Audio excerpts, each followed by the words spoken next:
زید نے نماز پڑھنی ہوتی ہے، جیب سے موبائل نکالتا ہے اور ٹائم دیکھتا ہے کہ بہت کم ہے اور سوچتا ہے کہ موبائل کو اللہ پاک کی سپرد کر کے ادھر ہی چھوڑ دیتا ہوں اور نماز پڑھ لیتا ہوں۔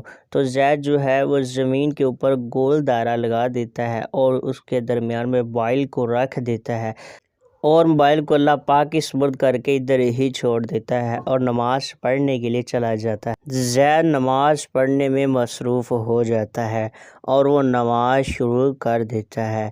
شروع کر لینے کے بعد ایک چور جو ہے وہ موبائل چرانے کی بہت زیادہ کوششیں کرتا ہے اور زید نماز پڑھنے میں مصروف ہوتا ہے اور چور اپنی چوری کرنے میں مصروف ہوتا ہے۔ چور بہت کوشش کرتا ہے کہ میں موبائل کو چرا لوں، وہ بہت زیادہ اپنے تجربے آزماتا ہے اور کوششیں کرتا ہے کہ یار کہ میں موبائل کو چرا لوں، لیکن وہ ہمت ہار کے چھوڑ کے چلا جاتا ہے اور زید جو ہے وہ نماز کمپلیٹ کر لیتا ہے اور وہ سلام پھیرتا ہے۔ سلام پھیر لینے کے بعد زید جو ہے وہ دعا میں مصروف ہو جاتا ہے۔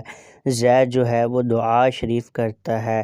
دعا کر لینے کے بعد وہ اپنے موبائل کے پاس جاتا ہے اور وہ اپنے موبائل کو دیکھتا ہے کہ وہ صحیح سلامت ہے، تو وہ مالک کا شکر ادا کرتا ہے کہ واہ مالک تیری کیا شان ہے، تیری کیا قدرت ہے کہ میں نے نماز کی برکتیں بھی حاصل کر لی اور میرا موبائل بھی بچ گیا۔ میرے دوستو، نماز کی دینی اور دنیاوی بہت زیادہ برکتیں ہیں۔ سب سے بڑی نعمت نماز پیارے آقا علیہ الصلوۃ والسلام کی آنکھوں کی ٹھنڈک ہے۔ دوستو، نماز کی پابندی کیجیے گا۔ شکریہ۔